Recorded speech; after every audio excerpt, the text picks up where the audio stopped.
लग्न हा क्षणाचा रोमांस आणि अनंत काळाचा बिझनेस आहे. मुलं होतात पण बिलही येतात. लग्न करणं सोपं आहे हो, टिकवणं अवघड. तुम्हाला तुमचं लग्न टिकवायचंय का? लग्न टिकवणं हे ध्येय असेल तर कमीत कमी संपर्क, शून्य संघर्ष. प्रेम हा असा एकमेव घोटाळा आहे ज्यात तुम्ही अडकलात तर तुम्हाला शिक्षा नाही, दिशा मिळते. असं वाक्य होतं.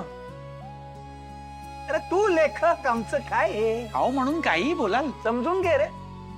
भांडण होतातच रे, आम्ही भांडतच इथं राहिलो. पूर्वी मी भांडलो की घरातून बाहेर पडायचो, 5 मिनिटात तुझी आई हाक मारायची. बघा आईचं किती प्रेम आहे तुमच्यावर. नाही, चपला विसरलेलो असायचो.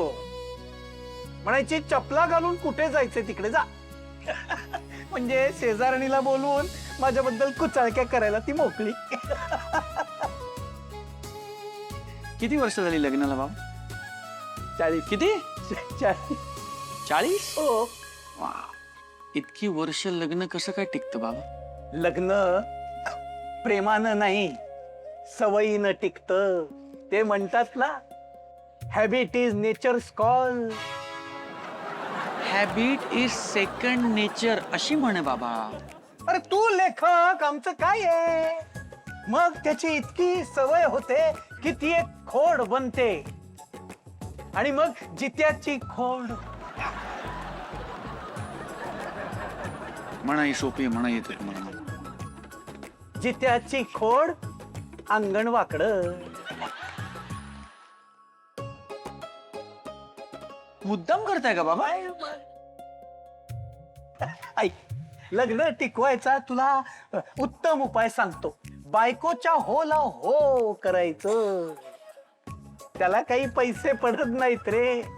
होला नाही केलं की औषधाचं बिल वाढलं. ती चिडली, रुसली तर तिला असं समजावण्यापेक्षा नाही तिला समजून घ्यायचं.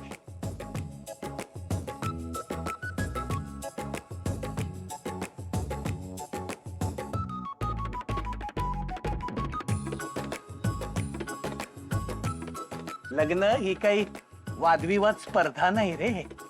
उलट ते असं एकत्र गुणगुणायचं गाणं आहे. त्याचं रडगाणं करू नका.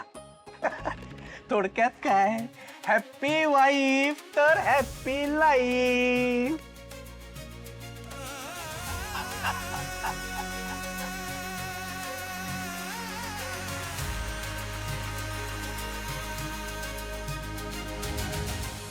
चला. काय हो, तुम्ही रडताय का स्वानंदी?